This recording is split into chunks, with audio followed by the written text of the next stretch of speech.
3 minutes to go live. So if you're watching this on recording, fast forward 3 minutes. But we're going to begin streaming here at 8 o'clock Central, 9 o'clock Eastern time for our first live market session of 2026. And boy, we had an eventful weekend, so lots to cover. If you would, let me know where you're joining us from here. And as I said, we're going to get started here in about 3 minutes, just to give everybody a chance to log on. Okay, look at crude oil right now. The big mover overnight after the Venezuela situation has been natural gas, which is down 6% and falling on the news of more supply coming in from Venezuela. So we're going to cover all this today, what it's going to do for the markets, what it's going to do to energy prices, the energy markets, how to profit from this, and a lot more. I'll also show you how to find leading areas of the market, how to identify clean setups to trade, and we'll actually try to find a couple today we can put on and get into a few opportunities this morning, okay?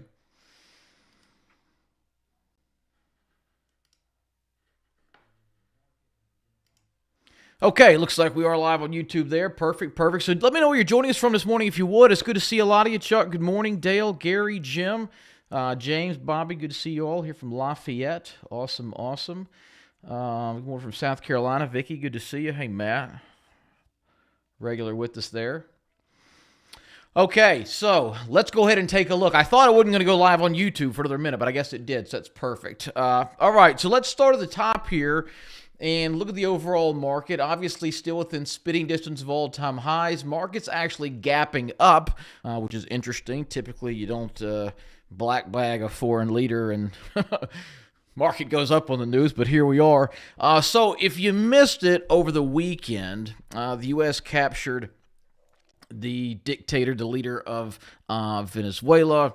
We're not getting into the political ramifications of all that, but the reason so many people are focusing on this is Venezuela has the world's largest oil reserves in the world, more than the Saudis, more than anybody else out there. And what happened was back in the 1980s, I believe, 70s or 80s, Venezuela nationalized the oil business and essentially took billions of dollars of assets from U.S. companies who were operating there. And Trump, I guess, plans to right this wrong 5 decades later and is saying that a lot of the American energy companies are going to come in to Venezuela, fix this infrastructure up. Now there's no more corruption or less corruption. I'm not quite sure they plan it. But anyway, investing billions of dollars. And so what it's going to do is create more supply. They're unlocking a lot of supply, and we know the law of supply and demand. If there's more supply, same demand, price goes down. Now, we haven't seen the price of crude oil move on this news. In fact, it's actually up 1% on the day. But as I said, natural gas has been the big mover, down 6% so far on the day from the news, and I'm guessing likely to keep going lower. So Venezuela, very, very natural resource rich country. There's going to be a lot of developments over the next few weeks, months, so we're going to see how this plays out. Nothing too crazy to take on this morning. And really, the signal is all here in the market. I mean, the S&P's up 0.5% on this on news after it's been a pretty crazy weekend. So not disruptive for the markets at all. The bull market remains in full effect. So let's take a look at where the strength is in the market. Now, if you're new here, one of the leading tools we use is this industry strength indicator. And I've had this coded up for TradingView. All of our members have access to it. So if you don't have this and want it, there should be a link below, or just go to tradewithross.com. We have a $5 special. You get an entire year membership. Yes, a year for $5. No strings, no hidden charges. And we do these live sessions every single Monday. We do another one every Thursday over Zoom. You'll get access to these indicators, my weekly newsletter, some stock picks, access to our support, tons and tons. Seriously, it's $5. We lose money on every one of these, but we're trying to build a big community, help as many people as we can. So go to tradewithross.com, get signed up for that. But what this does is it looks at 40 different sector and subsector ETFs and just tracks the performance of those over the last 1 and 2 and 3 and 6 months. And you can see the best performers, the worst performers over 1, 2, 3, 6, 9, 12 months. And all we're trying to do is see where the money is flowing into the market. So when you're looking at where the big hedge funds and the massive multi-billion-dollar pension funds and insurance funds and the big guys that move markets, when you want to see where they're investing, and these guys are buying tens of billions of dollars worth of positions, those areas where they're pumping money into, that they're investing heavily, are going to rise faster than the others. And so all we're doing with this is looking for areas of the market that are consistently outperforming over 1 and 2 and 3 and 6 months. And sometimes this is going to be crystal clear. Back in May and August, it was nuclear. At one point, it was crypto, right? Sometimes it's just clear as day, and you focus on those stocks and those stocks only, because that's the pack leading the market. That's where the big dollars are flowing. The wind is at your back. So even if you're terrible at this, you have no idea how to time your buys and your sells, you're probably going to do pretty well, because you're getting in front of all that institutional flow. You're letting the Warren Buffetts of the world and the Goldman Sachses and the BlackRock push those stocks higher, and you're just kind of hitching your wagon to that. So right now, we're seeing a couple of themes play out. One of the big ones throughout 2025 was this mining and metals area. We've seen this be a top performer. And again, this is just the top 7 out of 40. So anything on these boards is in the top quintile.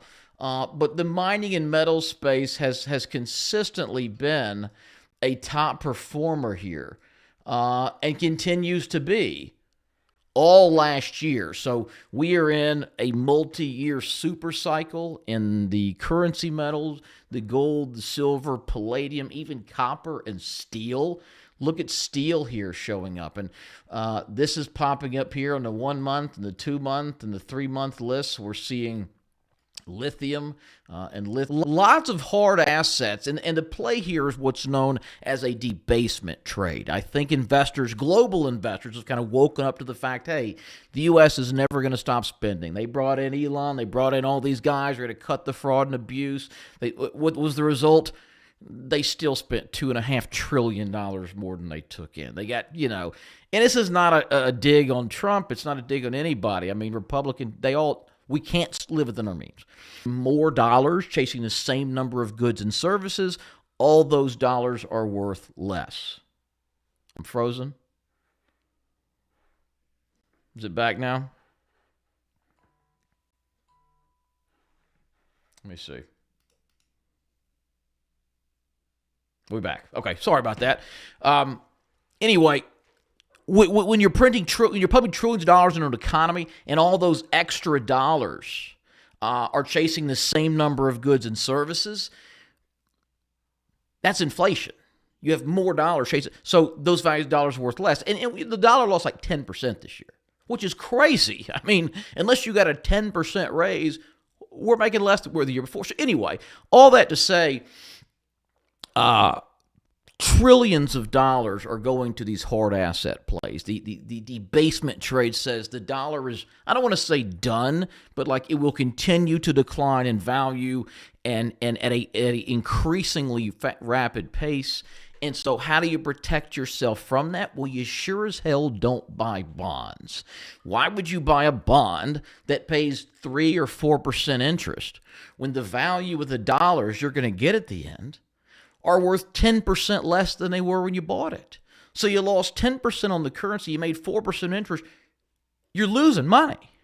And so all those dollars, by the way, the bond market is bigger than the stock market. I don't think people realize that. There is more dollars in the bond market than the stock market. So it's really a telling thing. And yeah, let me close those blinds. I am glowing.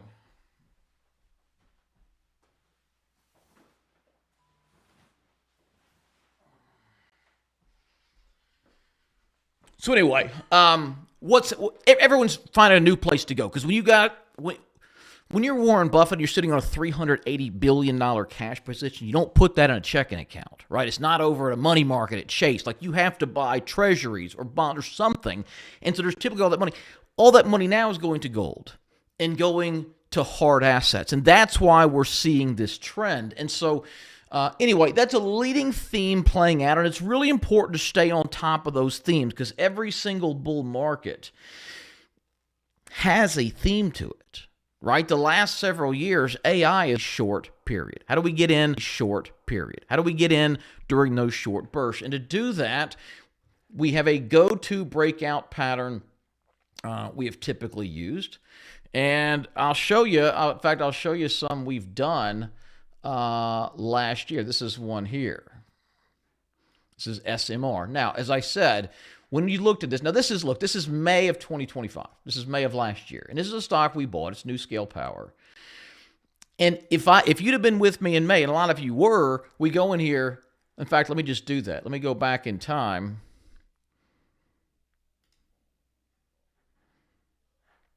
Cool thing about TradingView, you can go back. Whoops, these are getting blown up a little bit.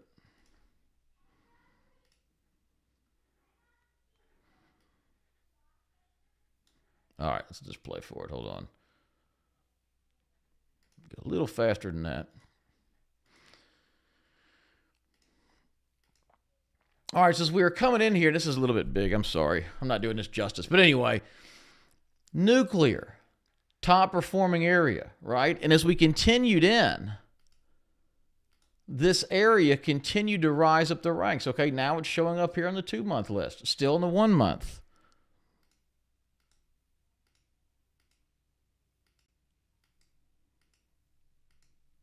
And so we began seeing nuclear performing well, right? It continued to show up. And so we looked at nuclear stocks. This is NuScale Power. They build small modular reactors. And this is the pattern you want to look for, okay? So let me walk you through that because it's really important.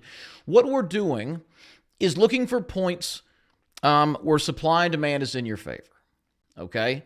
Whether a stock has made a big move up or a big move down, doesn't matter. Either way, you've got you need to shake out the sellers before it can continue going higher. In this case, NuScale just come down in a big way. Now, the stock was surging over here from $8 to 32 in a couple of months, but then the tariff situation came, the stock came down, falls from 35 down to 12, and that means there's a lot of sellers, right? So you need to get the sellers out of the way before a stock can go up. It's a market, it's supply and demand, it's an auction. If there's more people selling than buying, it's going to go down and vice versa. And so the way to put the odds in your favor are let the selling come and look for the shallowing pattern on the chart, okay, over a couple of weeks or a couple of months. And what's happening here is the supply is being sucked out of the market. And what I mean by that is there's clearly selling over here. Let me see. Sorry, I'm trying to find a little. Somewhere's a measuring tool here. There it is. Okay. So this was about a 45% drop. Okay. Now, if the big guys are going to get in there buying, if the big institutions are in fact accumulating, they're going to take advantage of the dip and they're going to drive it back up. It then dips again, in this case about 20%. It pushes back up. It pulls back about 13%. It pulls back, 10, 11, 12%. And this shallowing action, where these dips are getting smaller and smaller and smaller, are showing you that the stock is being acquired, right? If you're trying to buy 100 million shares, or let's say you're trying to buy 50 million shares of NuScale Power. Well, it only trades 5, 6, maybe 8 million shares a day.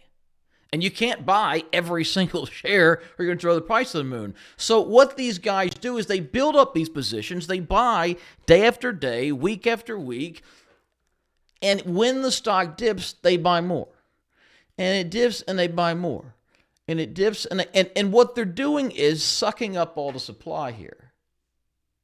They're running, news stories about how the company's in trouble. They're sending spoofing orders in low volume windows to try to put the price down. They're shaking people out. They're boring you out. They're scaring you out. But what they're doing is acquiring stock.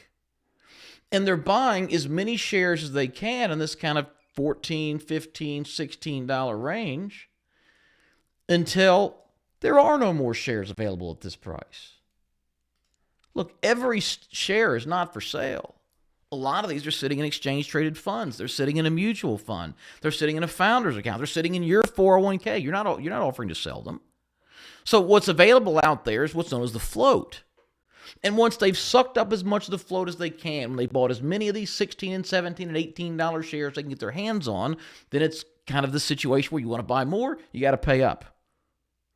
Well, nobody else will sell it to us for 18. All right, would you take 20 or 22 or 24?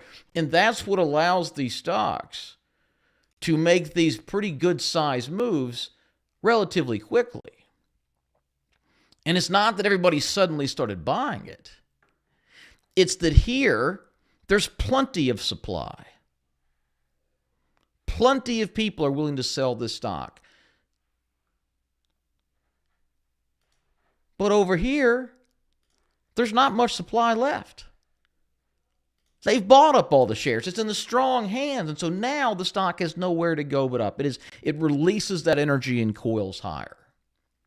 And we did this countless times. We did another nuclear stock around the same time. It is OKLO. And it was the exact same situation. The stock was surging. I mean, look, it goes from 17 to 60 in 2 months. The only way a stock does that is that there's massive institutional buying. Then the tariff situation comes in, the stock gets walloped, everybody panic, runs for the hills, and then eventually it starts to shallow and tighten and absorb that supply. You've got resistance in here, you buy when it breaks out, and you got to double in about 6 weeks. Okay?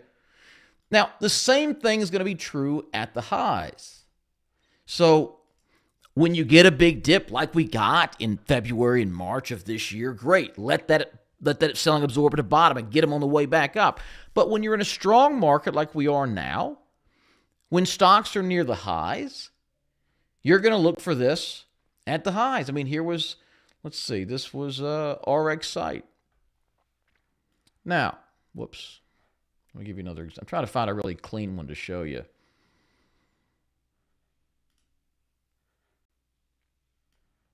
Whoops. This one is pretty good.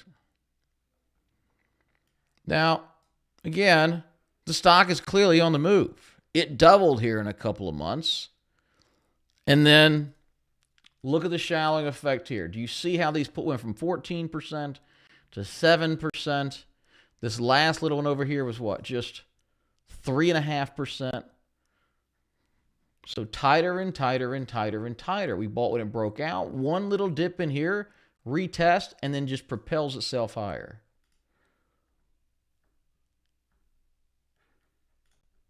Used to have a bunch of these good examples in here. Here's another one, AQST. Just as clean as it can get, right? And this doesn't look huge, but I mean, that's a 90% move in 30 days. And again, it's the big guys that move prices. So the stock's going up, and then it just tightens and tightens and tightens and breaks out for a nice big quick move there. Okay, so we're doing kind of an A plus B equals C situation. We're going, number one, are we in a bull market? And it sounds simple, but like, if stocks are going down, I don't want to buy them. You're fighting. Yes, we're in a bull market. The market's surging higher. We keep making new highs. We're within 3% of all-time highs. It's a bull market. Good. Okay. We want to find stocks to buy. Perfect. Which ones do we pick? There's 7,000 of them out there. Well, what are the big guys buying? What is the theme of this market? Because we want to be in line with that. If all the big guys are buying mining companies and steel and airlines and lithium, do you want to be out there picking real estate stocks? Do you want to look for some dental practice? No. Find out where it's raining and put your bucket there. And then once you've got that, you've identified 2, 3, 4 areas leading the market, find the top stocks in there and look for these breakout patterns. Look for these moments where it's had a big run. Clearly, it's being bought. Let the supply get sucked out. Find that precise moment, take a scalpel to that chart and buy at a level you can risk 7, 8, 10% and make 30, 50 plus on the move higher. So there's a couple of them I think we can look at right now. Somebody said silver's surging right now. Yeah, it is on the move. I thought we'd get a little pullback into like 64, 65-ish after that big wallop on the 29th. So far, we haven't. Full disclosure, I own a bunch of physical silver. I own a bunch of SLV. I own silver miners. So, I mean, I've got full exposure. But you can see the patterns even in this. I mean, look at the silver chart here. Now, it may not be perfect, but it's the same idea. This was silver. It went from 37 to 54. This is the global silver market was up 42% in 2 months. Just think about it. If a stock makes a big move, you're going to want to take some profits. I mean, silver hasn't gone up 40% in the last 10 years, and now it does it in 2 months. There's going to be people that want to sell, so wait for the surge is great. Don't chase it. Let the sellers get out of the way. Let it absorb that action, tighten up here, and then when it breaks out, you see it can't get above 50, what is that, 54, can't get above 54, it breaks out on good volume, you buy from there, and that's when it explodes higher, right? Because you've bought it at that moment where supply and demand are working to your benefit. And if you're just joining us, so you're seeing this for the first time and think, oh my God, what is he talking about? I promise this is easy to comprehend. We do these live mentoring sessions every Monday. Right now, we're doing them on YouTube. We had to pull them back to Zoom a couple of months ago. I got a strike on YouTube. I have no idea why. We also do another live one. It's members only over Zoom. So if you want to do those, it's $5 for an entire year. If you go to tradewithross.com, put your information in, you get a year membership. You'll get access to these indicators. You'll get our live stuff, my weekly newsletter, access to our team, tons and tons of bonuses. It's the best $5 you'll ever spend. So do that if you're interested. But yeah, and you can see this, and gold's even clearer. Like, look at gold. And gold, I think it's a perfect time to buy gold. I think we're about to make another breakout higher because this is the pattern it repeats over and over and over again. You get a surge higher in here. It then absorbs that, shallows out, begins to tighten up, and look at that, breaks out, and just immediately gasses higher. And I mean, just go back. Like, let's put this in logarithmic scale. It's a rinse and repeat thing. And the reason it works so well in the metals is they're purely driven on supply and demand, right? If you're doing this with a stock, well, oh, I didn't realize the CEO was embezzling funds or this deal fell apart. Like, there's things you can't forecast. But gold doesn't have a CEO. There's no scandal. You know, same thing with Bitcoin, any commodity. And if you want to see something really crazy, now I had a special Saturday webinar right here, told everybody in our members, sent it to 50,000 of viewers, said it is time to buy gold. I've never been more bullish on gold. And let me show you why. And if this doesn't convince you, nothing will. Okay, so we're going to go back in time here, back to early 2024. This is, a year and a half ago. Now, this is a daily chart. Each one of these bars is a day. And while it's not perfect, you can see what I'm looking at. We had this surge higher in October, November.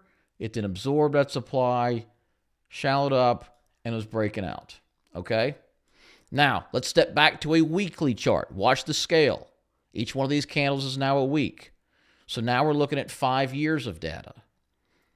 And do you notice a very similar pattern? On a much larger time frame, big move up in gold, still got a little deeper here, but then shallowed up just beautifully and was breaking out. It's like a 5-year breakout pattern. And that's plenty. But then we went out to a monthly chart. And we said, okay, what are we looking at over the last 20 years? And what do you see? The same exact thing. You had a multi-year run up here in the early 2000s. It's been quiet for the last 13, 14 years, coming in, tightening up, and beginning to break out. So we've got this looking good on the daily chart, the weekly chart, the monthly chart. I said, buy gold. I'm bullish on this. This is the start of a new super cycle. You're probably going to see $8,000 to $10,000 an ounce in gold. And where are we now? Well, we're halfway there. And if you look at this on a logarithmic scale, which just evens out the percentages, and you look at these moves, that's not log scale. That's log scale. So, this is what typically happens in a super cycle. You get a few years move, it's up 600%. This move here was a couple years, went 500%. So where are we now? What would make that an equivalent move? Well, 3, 4, 5, that's 400%. That's 11,000. That's 14. So, 8 to 10,000 is pretty conservative target here. Now, is it going to happen tomorrow or next week? No, of course not. But this is how this is going to benefit you. So it's just exploiting the law of supply and demand. Whether you're doing that on a daily chart or a weekly or a monthly or an hourly, it's the same idea. All right. Will China also affect the surge of silver? There was a little bit of effect when China has come out and said they are restricting exports of silver. Obviously, that's going to push more bullishness. What we have now is the big momentum trade, though. Silver is the industrial world is hugely dependent on it. I mean, it's in every solar panel, it's in every electric vehicle, it's in every data center, and all these electronics are so hugely popular. And then we have this big gap in supply. Basically, the demand is exceeding how much we're pulling out of the ground by millions of ounces every year. And the thing about silver that's interesting, did I freeze again?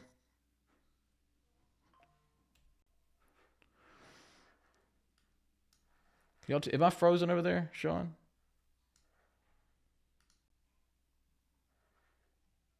Nope, guess not. Okay. The thing about silver that's interesting is you can't just mine for silver. Like gold, they're just mining for gold, right?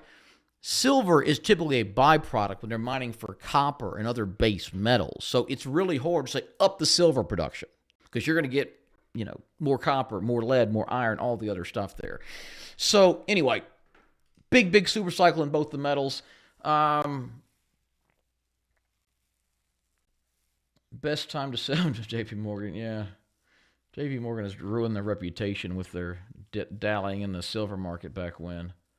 Bitcoin is setting up, in my opinion. All right, we got a lot of Bitcoin, folks. Let's take a look at Bitcoin. All right. Now, Bitcoin was setting up over in here. Do you see that same pattern? Let me put it in log scale once again. You see how you can use this in Bitcoin? These aren't exactly perfect, right? Because the same idea. There's resistance. It tightens up. Actually, what they're taking to buy here at 28.7. But the big surge and then shallowing up and tightening. And I thought we'd get another move here back in July of last year.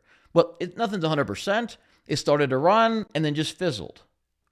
And what you'll notice is we're going from consolidation to explosion. Like stocks, are either in one of two places, either price discovery or price acceptance. Price acceptance is, okay, we're just kind of trading around here. Buyers, sellers, everyone kind of says, yeah, there's a fair price for this. Price discovery is, oh no, it's worth much more. There's, less supply. Their earnings, whatever. And it's discovering, making a big trend either up or down. Okay. And so what you want to see in those breakout moments is the price action contracting, right? I want to see it going from wide to tighter and tighter and tighter and tighter. That shows me that there is less supply that's being gobbled up. When instead, the price action is widening, right? So we had this breakout in here, thought we'd go, retest, I'm fine, new high, and then now it's broken down. Okay, back to a new high, rejected that and a new low. So here, the price action is tightening, right? It's getting tighter. Here, it's widening. It's bigger swings, wilder swings. That's very, very telling. And so when it did this, I told everybody that Bitcoin's probably going to about, I thought 78,000. It went to 80, but I actually tried to put a short on right here, just barely missed it. But this widening action, again, it's not guaranteed to go down, but it's not giving you any kind of an edge. There's nothing on this saying, oh, it's being bought up in mass by the big guys. It's likely going to explode higher. So what do we see now in Bitcoin? I mean, honestly, nothing. I don't know. And you need to be able to look at a chart. I have no idea what it's going to do. But is it at its highs? No. Market has been surging. Bitcoin has been falling. Not a lot of faith there, okay? Is the price action tightening? Not really. I mean, what I'd want to see on the lows here, and look, it could surge from here. Please don't take this as Bitcoin's going lower, but I'm looking for times when I've got a real edge, when it's like, oh, the odds are stacked in my favor. So what I want to see after a big dip, same thing I always want to see. I want to see this rounded bottom structure. I want to see it absorbing this supply. I want to see it tightening up and looking like it is being gobbled up, gobbled up, gobbled up. And then I'll buy on a break here, right? But so far, we're not seeing that. It's still kind of choppy. So I don't really know what Bitcoin's going to do. But this is not an area I think I have an edge.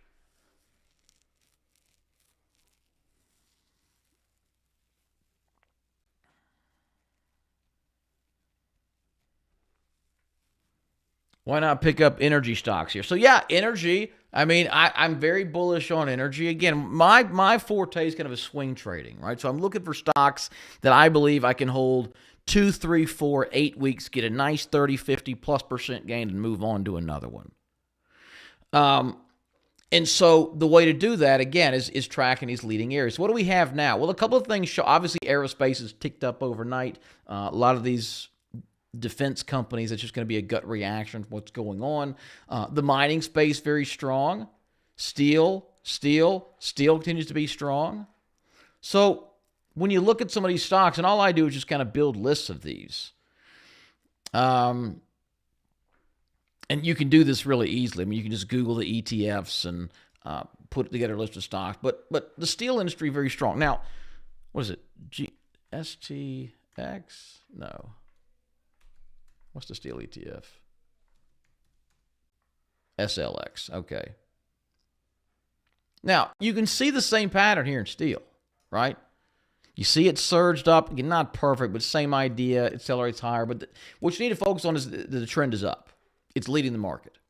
And so we're looking for that pattern in individual stocks. And if we look at some of these, like there was Rio Tinto, big steel company, you see the same thing coming off the lows. Now, it took 9 months to absorb all that supply, to get the sellers out of the way, to let the value guys and the funds begin accumulating and building those positions. But once it broke through, it was a really, really fast move higher. Same thing with Vail. So let's look at a stock like CRS, Carpenter Technology. We're from 240 to... Now, this is a big steel company. This is not a tech firm. This is not AI. This is boring, smelting steel, commodity stuff. But it made this huge move from 250 to 340 in like a week. Now, after such a strong move, there's going to be some selling. You got to get that out of the way. And it's beginning to tighten up. I'd love it to do this. It may or may not. But I'm focused on the price action, like how the stock responds to dips, right?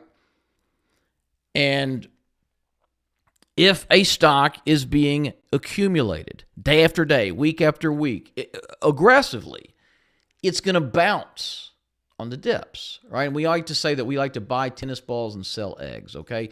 If an egg falls, what does it do? It just splats. And it stays down there.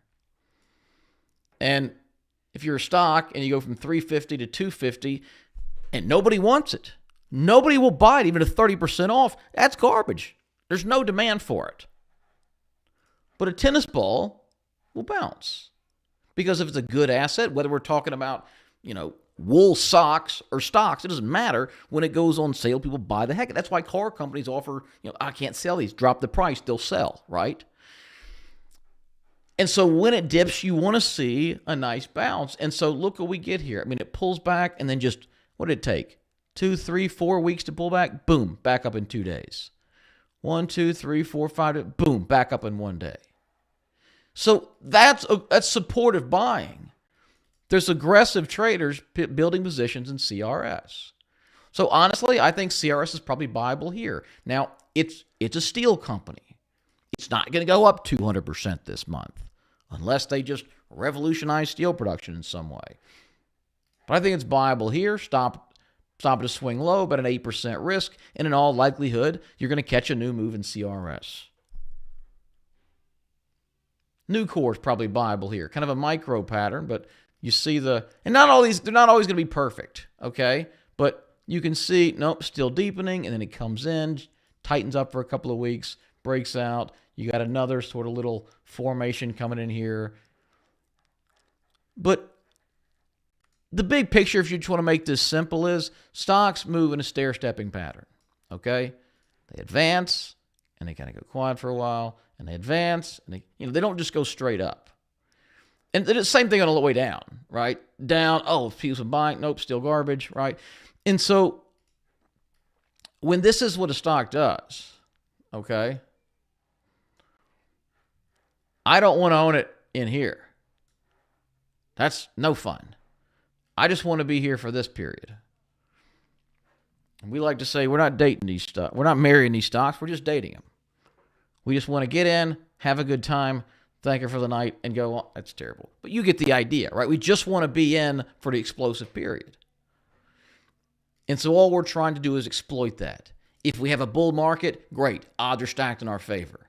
If we have a leading group of the market that all the big guys are buying, great. Odds are stacked in our favor. Momentum's behind us. Bobby, can you explain ETFs? Yeah, ETF is just it stands for Exchange Traded Fund.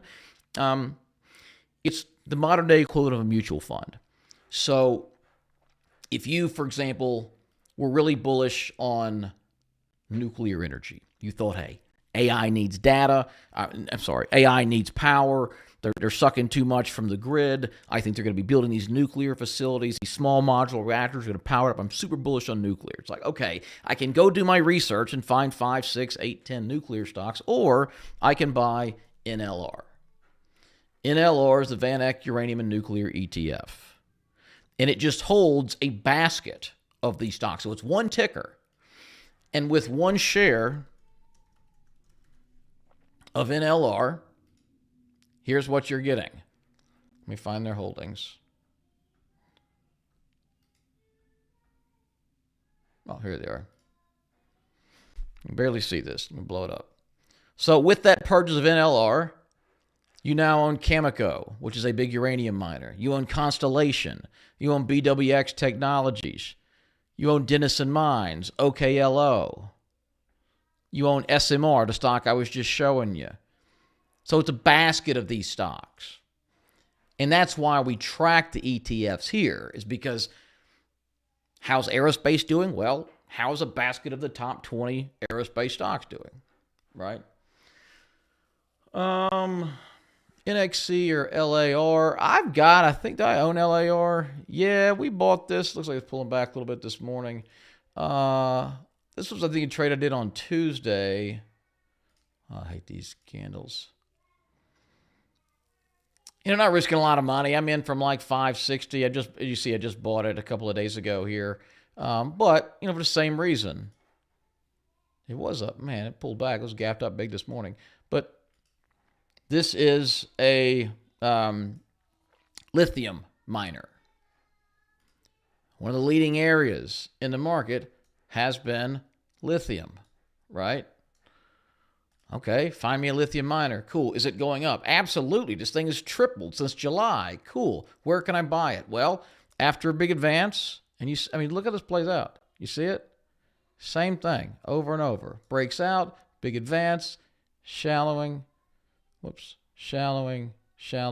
tighten up, breaking out. So where's my stop loss? Where am I selling if I'm wrong? So I bought in here on this breakthrough this area. Actually bought a little bit. Well, I bought like a half position and the rest of it broke out. We need to get into all the details. But this is the shallow, right? When it comes down here to 3.5 and then surges back, that's what the buyers are. Shouldn't go back below 3.5. Comes down here to 460-ish, surges shouldn't go back below it. 470, back up. 5.25, back up. So shouldn't go below here. Shouldn't go below here. Shouldn't go below here. Shouldn't go below here. So when it finally breaks out, that's your stop loss. This most recent swing low. And so it's another benefit of this pattern is the tighter this thing gets, the shallower the last dip was, the less you need to risk. And so I bought this thing here. My stop loss is here. I'm risking 8%. And what does LAR do when it runs? Well, this was 50% in 30 days. This was 40% in 9 days. This was 50% in 2 weeks. Like, it's a mover. It's trending higher. It's in a leading group in a bull market with inflation pushing commodities higher. Like, this is the kind of stock you want to own. So if I can do so, risking 8% and have a very realistic a chance of making 30 or 40 or 50 plus, if I'm right half the time, a third of the time, I'm going to do really well. And so that's all we're doing is stacking the odds in our favor as many times as we can. If it's a bear market, don't buy stocks. You're fighting against the current. If it's lithium and mining and or nuclear, whatever the leading areas are, focus on those.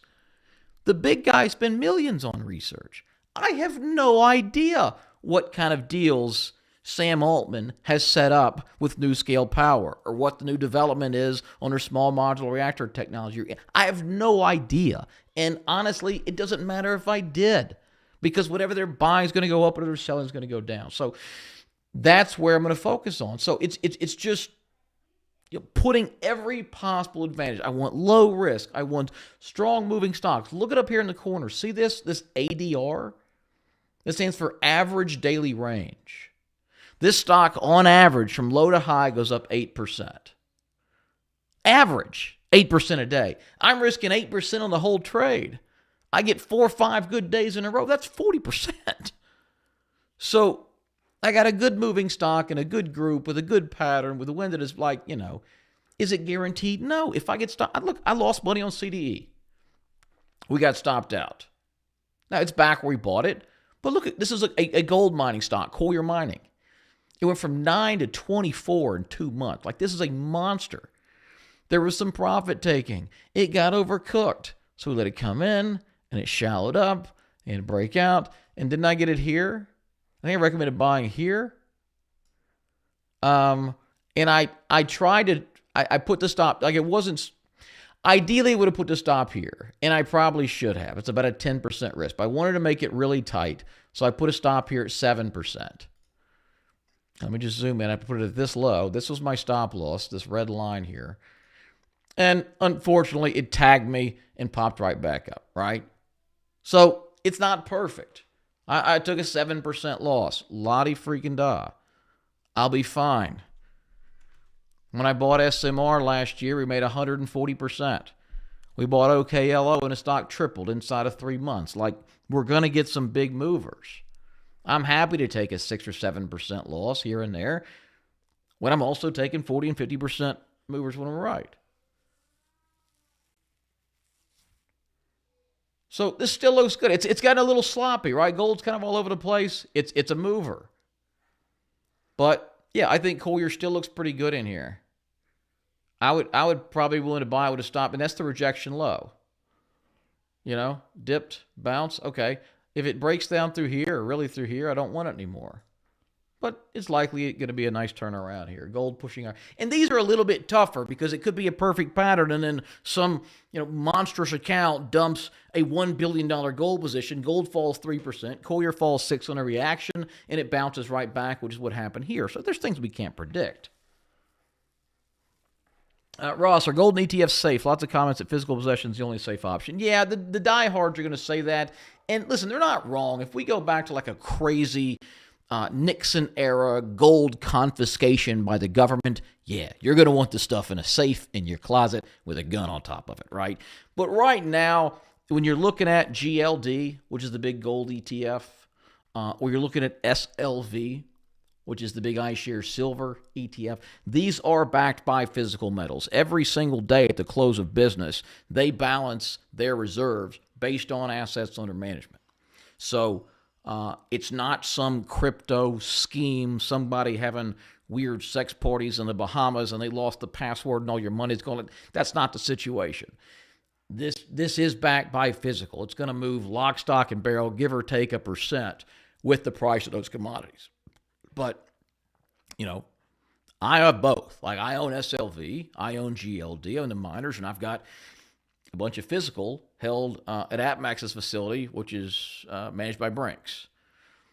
Now, ideally, eventually, it'd all be physical, but, it's harder. Like, physical, you can't just trade physical. Like, if you go on there and try to buy silver right now, the markups are enormous. They've never seen demand like this because it's booming. And I don't know anybody at AppMax. I don't have any stake in this game. There's a better dealer, let me know. It's the one I've been using. But, we'll just look at bullion. Like, let's see, silver, where is it?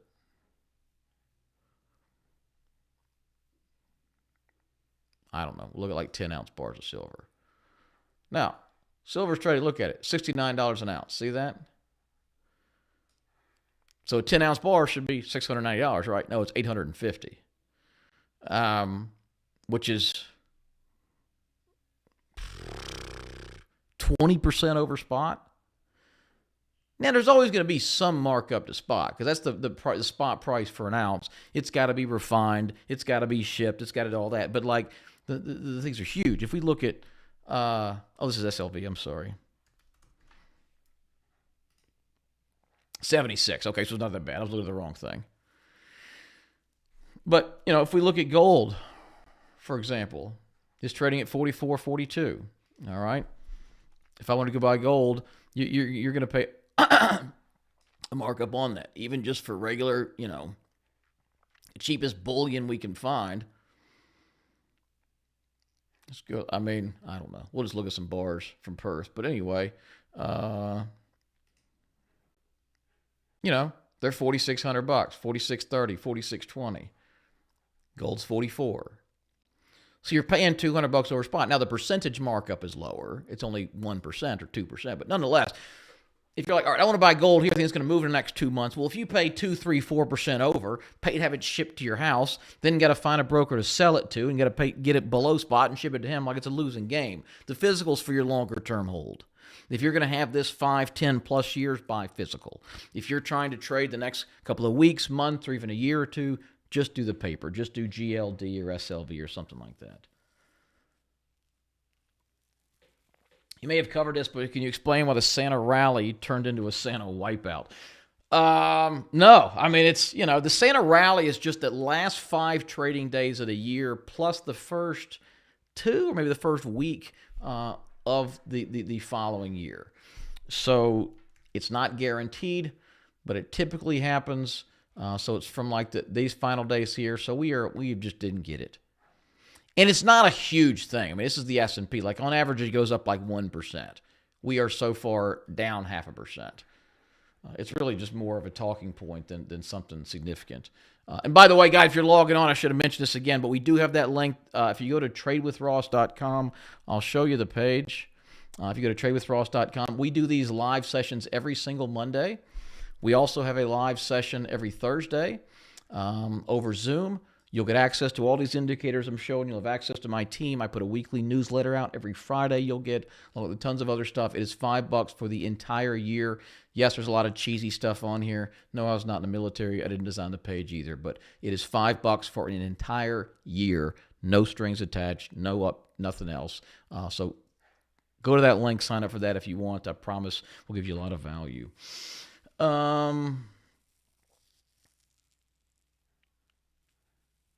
When do we buy land? Okay, yeah, that's usually like now, today.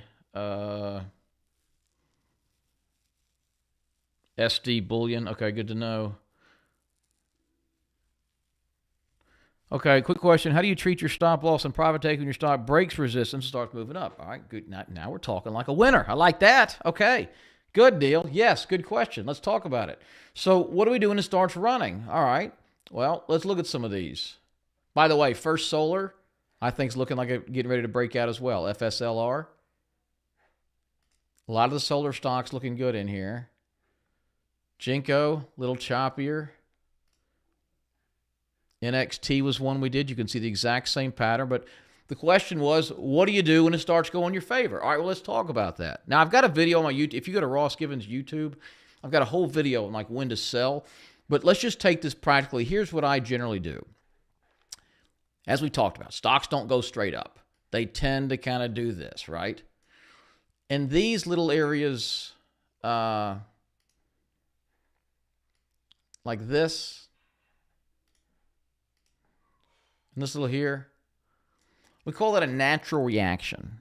Stocks don't go straight up. They're going to surge 5, 10, 50, whatever percent. There's going to be people that want to sell. It's going to cause a pullback. Then it resumes its move higher. And when it does that is when I typically raise the stop loss. So let's just take this one from the beginning, okay? We bought it here at 70 bucks.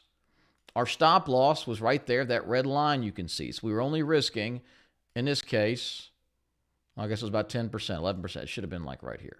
I don't know why I moved that. Okay. So the stock's going. Good. It's up 5%. Who cares? That's nothing. 10. Okay. Once I get up 2 to 3 times my risk. All right. So in this case, I was risking, let's call that 10%. So once I get up 20+%, which is about in here, I'm bringing my stop loss to break even. I will not let a 2-hour trade turn into a loser. But what I typically want to see is the stock to advance, form that natural reaction. Whoops, it should be white. Do the natural reaction pullback, and then break to a new high. And when it does that, it pulls back a little. Once it breaks back to new highs, my stop loss is coming to that low. It then again kind of bounces off of that, starts to run, rolls over. So I would have gotten stopped out right around in here. Actually, I would have probably, once it broke this, comes, gosh, this chart's getting covered with junk.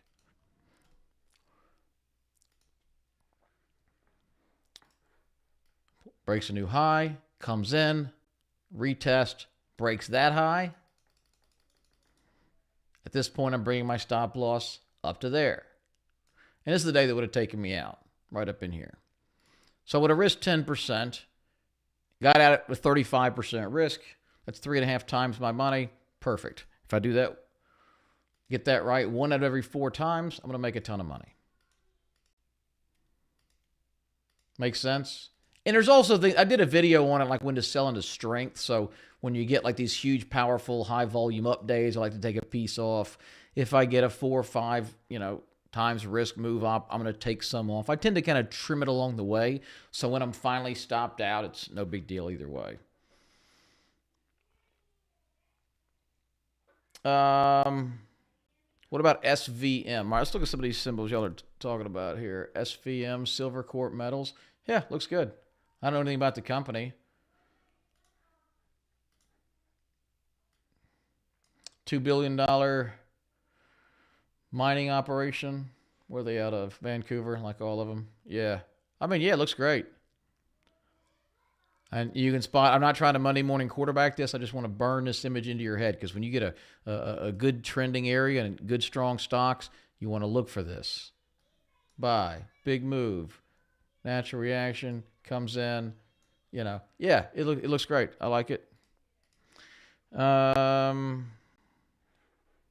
Rivian, ooh, you digging out of the gutter, you're digging out of the dumpster over here. All right. So, yeah, Rivian we talked about before. Now, Rivian was a real boom and bust. I mean, this was a hot IPO back post-COVID, living on hopes and dreams, and that really came down. I mean, from 180 to 10. And we talked about this as a buy. When did we talk about getting into this one? Wasn't it right in here? Like last month in December? I still think it looks good. This is a big picture turnaround. So I'm going to go to a weekly chart. And when you do so, You can see kind of what we're looking at there. A big 2-year stage 1 base. It's finally breaking out of there, starting to resume its upside. Little pullback in here. I still think it looks good. This is, would I trade this like with an 8 or 10% stop on a daily? I mean, probably not. It doesn't, it's not in a leading group. It's not a really strong stock. This is like, hey, I'm trying to time this thing. It went to 180. Now it's at 20. I'm trying to build a position in a stock I can hold for several months, maybe a couple of years. This is kind of the name you'd look for. Awesome, Jack. Love to hear it. How often do you look at his stops? I mean, once a day.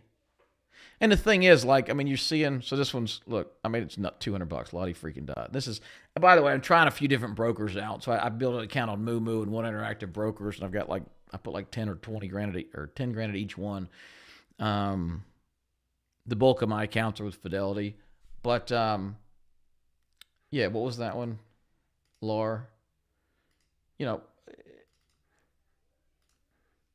I'm in this thing with a stop loss. So,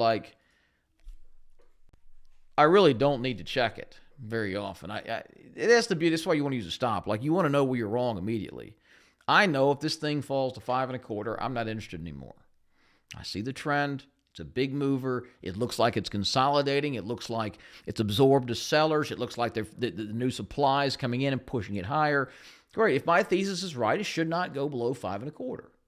So I don't really need to do anything right now. Now I'm in front of my computer every day. So if I look down and it's up 30% or whatever, okay, I might take some off and I'll raise my stop loss and etc. But the best wins, honestly, are the ones you forget about.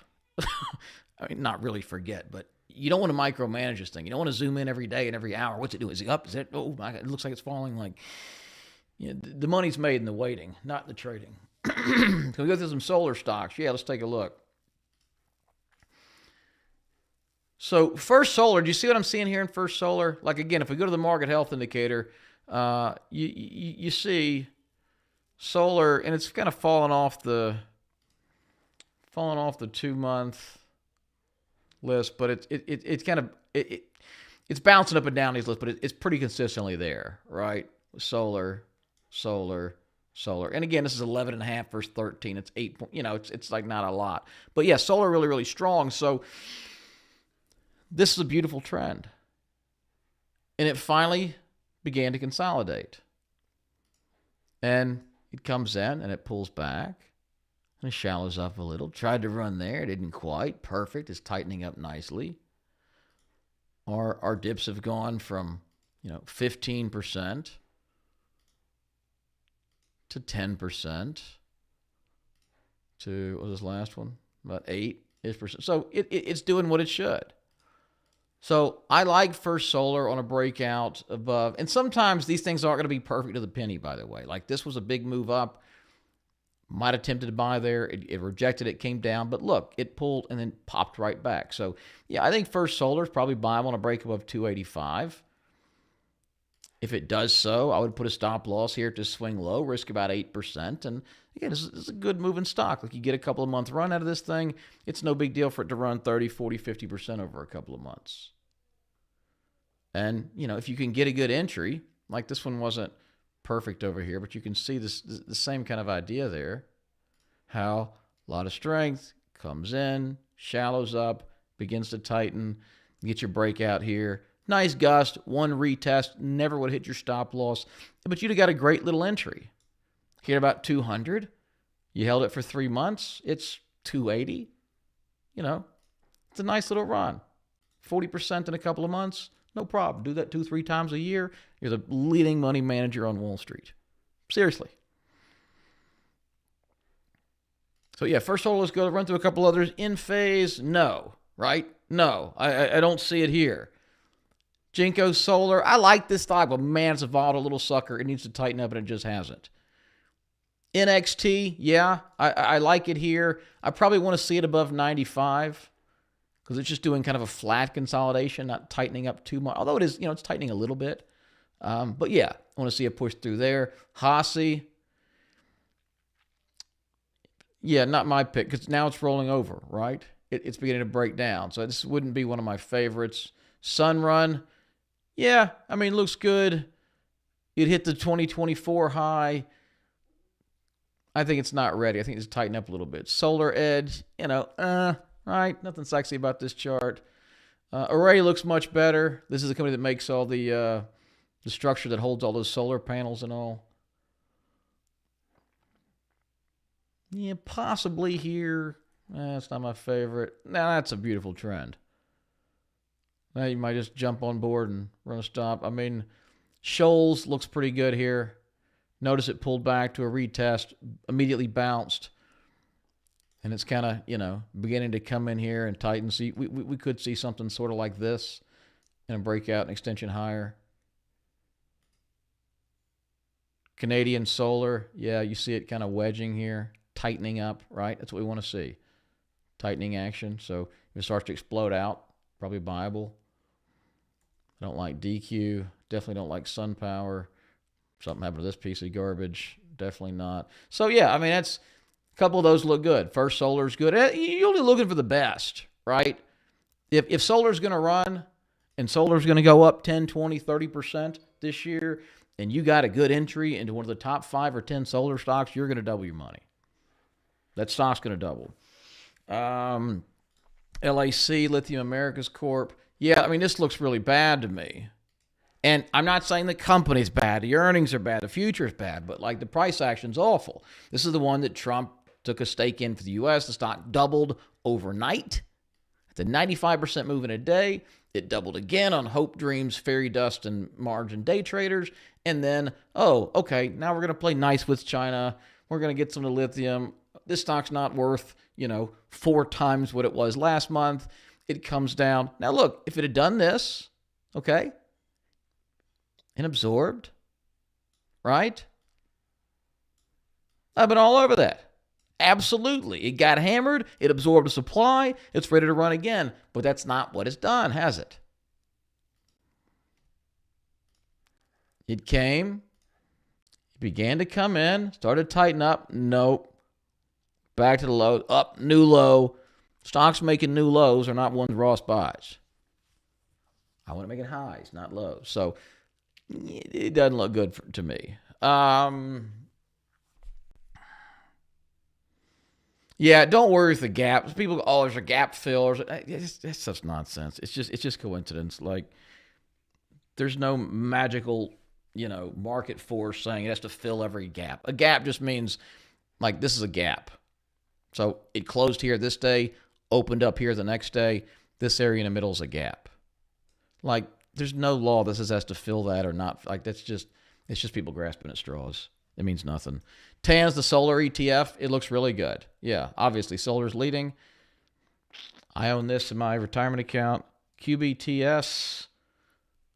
Yeah, it's trying. It's still kind of ugly, right? I mean, it's not quite as clean. This is one of those quantum stocks we bought. You want to talk about explosive profits? Let me put this in log scale for you. Look at this.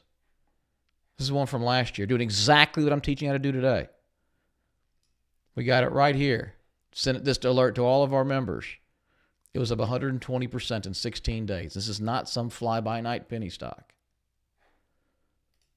It then tightened up again. It's got a little wild, to be honest with you, but still broke through resistance at 20, went to 40. So this is a mover. If it sets up, I'm absolutely going to take this. If I can get a sub 10% risk, for sure. So, I think, and please remember the stock market is not perfect. If you're going, no, we should have stopped at 29.5. I went to 30. There's some piece, look, the stock went up 20% in a day. Some piece of news came out. It squatted right back down. It wasn't ready. So that's fine. Then it continues to tighten up. I'd love to see a little bit more here, final absorption, get nice and tight on there. But yeah, you absolutely could be right. And this thing is a mover. On average, 9.5% a day. So it's a rocket ship of a stock. But that's why we use stops. It can go 9.5% the other way for 5 days in a row, and that's going to hurt.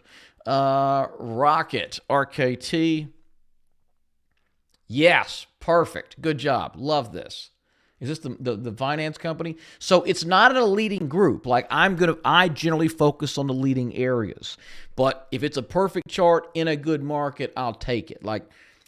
I'm just picky. I try to get, like, I want this exact chart in a mining stock, a solar stock, a lithium stock, right? But, financials are starting to rise a little bit, so you could be early on this one. But, yeah, this is absolutely perfect. It's what you want to see.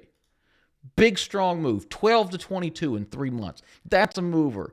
This is a $58 billion company that rose by 90% in 4 months. There is one way and one way only that happens.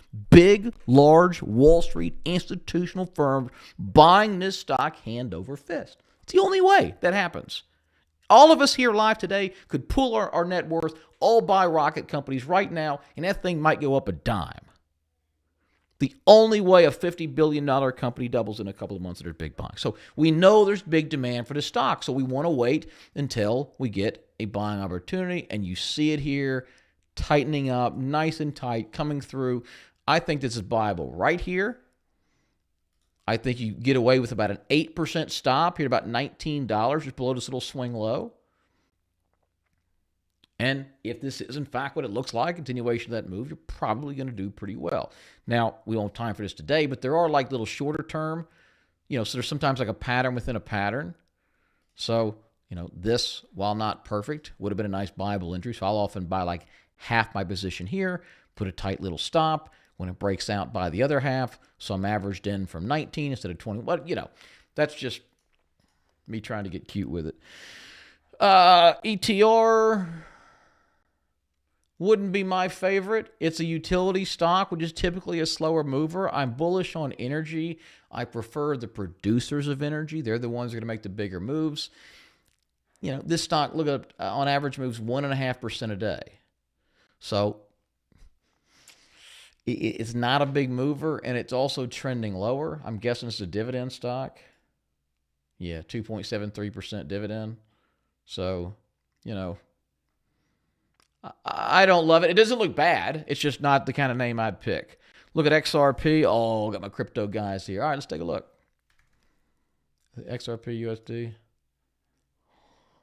Whew, that looks pretty brutal. It's coming back today. Now, you see I've drawn on here some other good buy points. Now, if you guys like to short stocks, to buy puts on them going lower, to sell them short, you can do this exact same thing in reverse. All right? So look over here. Remember, think about what we're doing, right? What we're doing is saying, okay, there's some sellers, buy it back up, less sellers, less sellers, less sellers. All right, sellers are gone. This thing's going to rocket, right? Same thing goes in reverse. Big drop. Okay, so people want to buy it, and we're going to sell some more. Less people bought it. Less people bought it. Less people bought it. Okay, the buyers are out of the way. Now let's put our foot on the gas selling. And the best way to tell if it's a good short is to flip that chart upside down. TradingView is a feature you can invert the scale. I'm going to flip it upside down, and look at that. Doesn't this look like a perfect tightening pattern here off the lows to buy right there? And it's perfect. The only problem is the chart's upside down. So when you flip it back, you can see whether it's a great short entry. All right, so that's my fun short selling for you there. So if you see that, definitely don't buy the stock or the crypto, whatever. XRP, I mean, yeah, it's coming up now. It's not something I'd buy here. I just don't see the odds in my favor. I mean, this has been getting sold hand over fist for a year, and now it goes up 12%. I'm supposed to get excited. It just doesn't do it for me. Like, it's a severe long-term downtrend. So I personally don't like it. Now, I don't know as much about crypto as a lot of you guys. I'm not vested. Please don't take that insulting. And Ross says XRP's trash. I'm just telling you the chart looks bad. Direxon Uranium. This is a double long uranium ETF. Okay. Yeah. So this is basically NLR on steroids. So notice the chart looks exactly the same. It's just double leveraged. Elanco Animal Health. Oh, yeah. Yeah, that looks good. Really good. Nice tightening action up near the highs. I bought... Oh, the robotics sector. Yeah. Yeah, it looks good. And it's breaking out higher. Probably, well, I'm not going to say that, but I don't want to speculate on why. But, Yeah, I mean, you see very similar and these aren't like this is an ETF full of 20, 30, 40 different stocks. So it's not trading super cleanly, but you're just trying to get the trend and the overall like status of that sector, right? So big move up, tightening, big move up, tightening, big move up, shallowing up, and now it's breaking out to new highs. So yeah, I'm guessing that's on our list here. Yep, AI and robotics popping up there in the 1 month list. Nice strength. Do you like Enbridge? Well,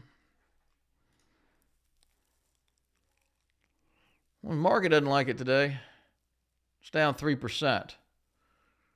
Now, you got to understand, we're at a massive informational disadvantage, all right?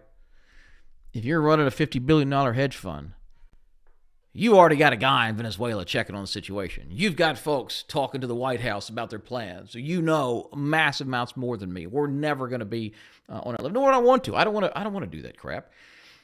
But the big guys have. And with this Venezuela news, this stock is down, 3% on the day. So it doesn't look great now. I mean, it looked like you had some legs here back in August of last year, a little retrace, but it just doesn't look good now. Right? Because now what are we getting? Well, okay, bounce.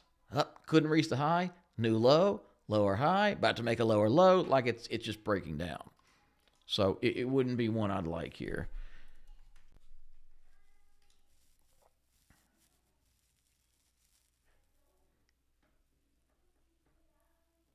Yeah.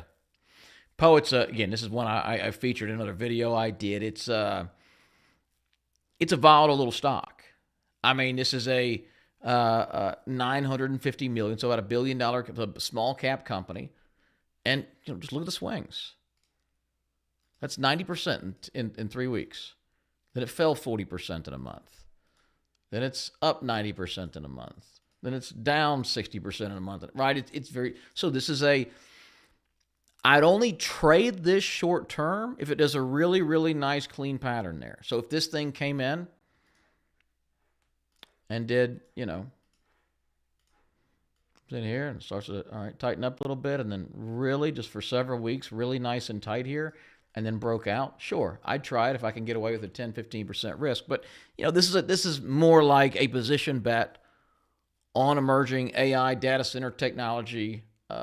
And we don't have time to get to the whole thing, but it's, it'll drive you nuts. Watch your money go up 50 and 60% either direction. It's just like play dollars, put it in, big bet, long term.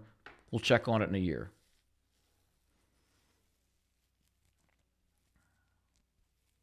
The 1% rule. 1% rule refers to portfolio risk, and it's a sizing mechanism. So people ask, all right, I've got, let's just do some math here.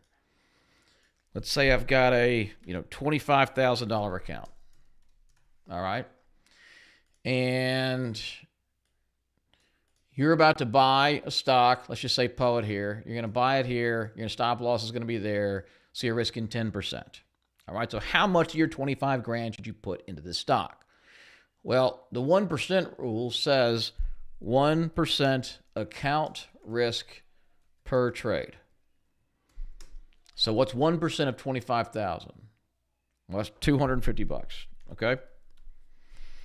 So any trade I take, whether my stop loss is 2% or 8% or 40%, I don't want to risk more than $250 because at 1% risk, you got to be wrong a lot of times in a row to do any damage. And if you're risking 1% of your account, okay, you have 3, 4, 5 losses in a week.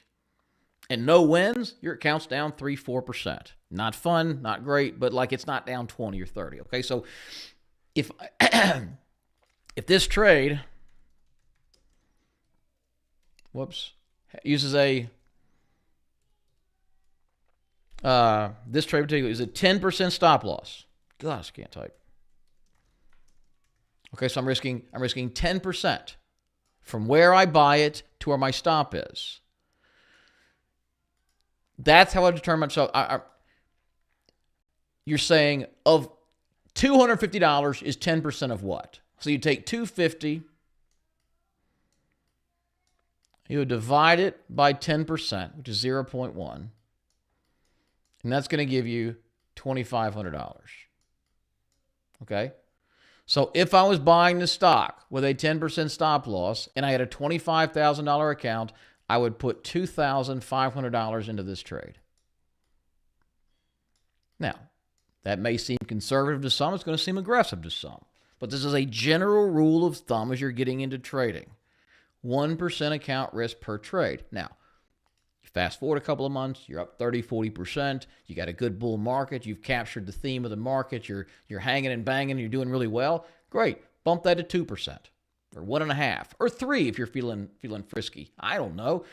But that's the general rule. Most big traders, people who are trading $500,000, $2 million accounts, whatever, they're kind of keeping it around 1%. The aggressive guys will kind of bump that as they see growth, and they'll take more risk once they have a profit cushion. You're up $100,000 on the year. Okay, I'm willing to risk some of the $100,000, but I'm not willing to risk the capital I came in with to the same reckless abandon. So I might put my foot on the gas and say I'm either going to have a great year or just a good one and not as great as it could have been.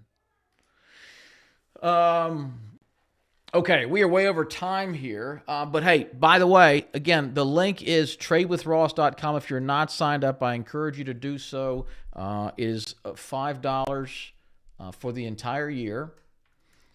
And you're going to get this live mentoring session with me. Whoops, got to type it right. This live session every single Monday for a year.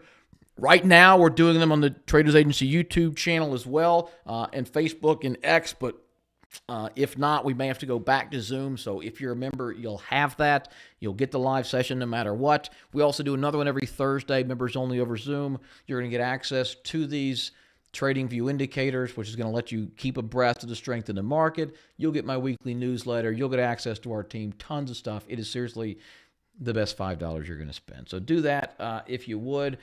And I will see you all next week. Same bat time, same bat place. I appreciate you all being here, and we'll cover this stuff more in depth on Monday. All right. Thanks, everybody.